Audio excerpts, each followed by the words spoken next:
Mobile silent केले ते सगळ्यांनी.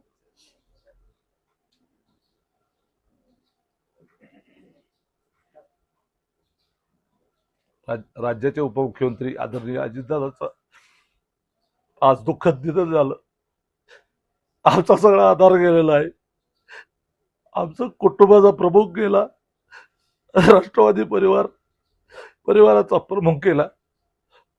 अचानक असा इतका महाराष्ट्रामध्ये जीव तोड काम करणारा नेता, पहाटे 4 वाजता उठून सगळ्या समाजाकरता दिवस रात्र काम करणारा नेता अशा पद्धतीनं जाईल असं स्वप्नात सुद्धा वाटलं नव्हतं. हे घडलं. आज सगळ्या नुसता तो अजितदादाचा परिवार नव्हता, महाराष्ट्र त्यांच्याकडे बघत होता. उद्या तर मुख्यमंत्री महाराष्ट्राचा म्हणून स्वप्न बघत होतो. अचानक आज अजितदादा, आज ही धक्कादायक बातमी आली. अक्षरशः सगळं कोसळल्यासारखं झालंय. सगळं याच्यातून त्यांचा परिवार, राष्ट्रवादीचा उभ्या महाराष्ट्रातला परिवार,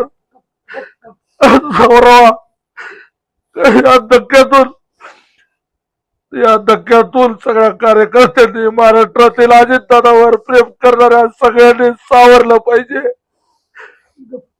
या माणसानं उद्या महाराष्ट्रातील विकासाचा गाडा थांबतो का काय? अजितदादा, तुम्ही असं अचानक कसं काय केलं? एवढं पहाटे उठून तुम्ही सकाळी एवढं कशासाठी? याची एक्झिट होईल.